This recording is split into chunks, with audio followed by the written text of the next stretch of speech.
Totally anti Bodo, কাৰণ তেওঁ বড়ো হৈ কিনে অবড়ো মাত সদায় মাত মাতি থাকে। এজন বড়ো কাষ্টৰ মানুহেই নহয়। সাংসদ নৱশৰণীয়া এম পি ডাঙৰীয়া এটা কথা কৈছিল, ন্যায়ালয়ে নাজানে কোনো কাৰণতে ফেক এছটি নহয় বুলি। তেওঁ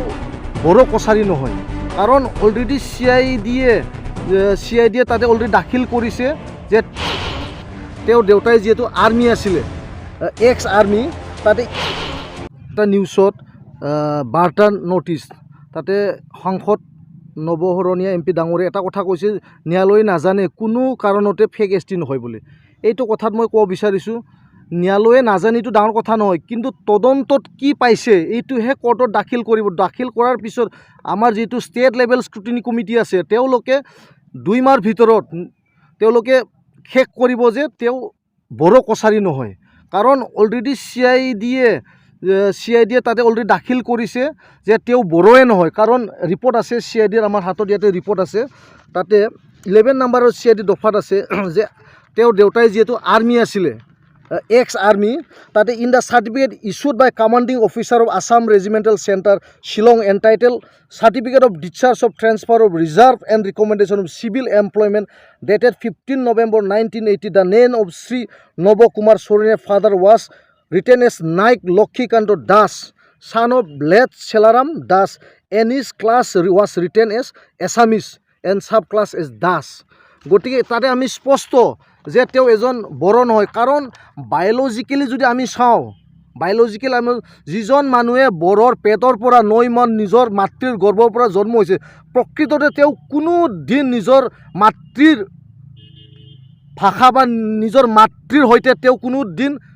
বেয়া ভাষা বা যেনে অনা বড়ো শব্দ তেওঁলোক ব্যৱহাৰ নকৰে। ইয়াৰ কাৰণে আমি জেনেৰেলি আমি এজিউম কৰিব পাৰে তেওঁ এজন একে টোটেলি এণ্টি বড়ো,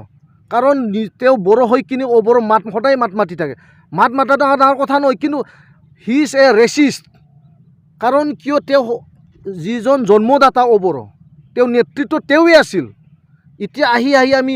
যদিও এইটো লেট নহয়, 2019 আমাৰ জনকলাল ছাৰ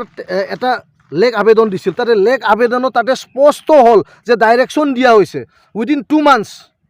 এইটো শেষ কৰিব লাগে। এতিয়া আহি আমাৰ এটা ভাল খবৰটো সেইটো, কালি যিটো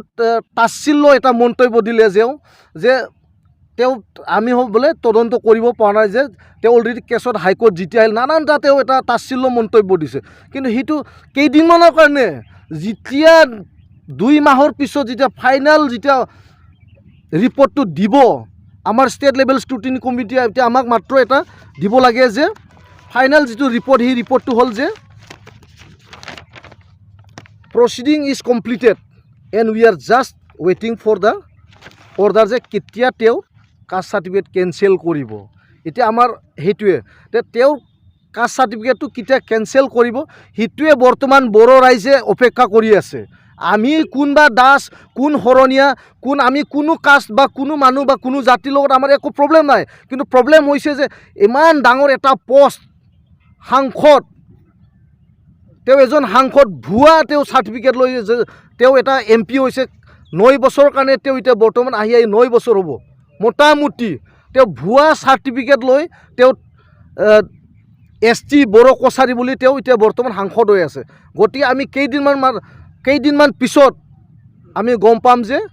তেওঁ সঁচাকৈ বড়ো হয় না তেওঁ অনাবড়ো হয়। বৰ্তমান যিটো প্ৰতিবেদন দাখিল কৰিছে চি আই ডিয়ে, যিটো আমি ৰিপৰ্টত পাইছোঁ, এইটো চাৰ্টিফাইড কপি, এইটো আমি কোনো কাৰোবাৰ মুখৰ পৰা কাৰোবাৰ চি আই ডি কৰি আমি নিজে কোনো তদন্ত কৰা নাই। সেইটো এটা ডাঙৰ সংস্থা অসমৰ চি আই ডি, তেওঁলোকে এইটো দাখিল কৰিছে, এইটো আমাৰ মুখে কোৱা নাই, এইটো চি আই ডি ৰিপৰ্টে কৈছে। আপোনালোকে চাওক, মই দেখাই দিম, এইটো কাগজত চাওক কি স্পষ্টকৈ আছে, তাতে লিখা আছে to the director welfare tribes and backward class Assam Rukmini Nagar. আৰু এইটো তদন্ত কৰিছে আমাৰ কোনে তদন্ত কৰিছে, চব ইন্সপেক্টৰ যাদুৰাম মালাকৰ, তেওঁ তদন্ত কৰি সেইটো দাখিল কৰিছে। তাতে স্পষ্ট পেজ বাই পেজ, শব্দ বাই শব্দ তাতে লিখা আছে যে তেওঁ এজন বড়ো কাষ্টৰ মানুহেই নহয়। গতিকে সেইটো আমি কোনোবা জনকলাল বা কোনোবা নিজৰ পকেটৰ কাৰণে নেতা হোৱাৰ কাৰণে কোনোবা পইচা তুলি কালি আজি সাংবাদিক মেল কৰিছে, তেওঁ কালি এটা তাচ্ছিল্য কথা কৈছে যে কাৰোবাৰ নেতা হোৱাৰ কাৰণে যে 1 টকা 2 টকা তুলি কেনে কিবা এটা নিজৰ কি ডাঙৰ বনাই কেনে সেইখিনিতো কথাটো নিউজৰ মাজত আহিছে তেওঁ এটা কৈছে কিন্তু সেইটো নিউজ এইটো কোৱা নাই এইটো ৰিপৰ্টে কোৱা নাই ৰিপৰ্টে স্পষ্ট যে নৱ কুমাৰ চৰণীয়া প্ৰকৃত কোন হয় তেওঁ হয় MOBC OBC তেওঁৰ চাৰ্টিফিকেটটো একচুৱেলি হ'ব লাগিছিল OBC মানুহ এণ্টায়াৰ ফেক্ট অফ যিটো আমাৰ দিছে ইয়াতে CID ৰিপৰ্ট দিছে তেওঁ OBC মানুহ হয় কোনো ST মানুহ নহয় সেইখিনিয়ে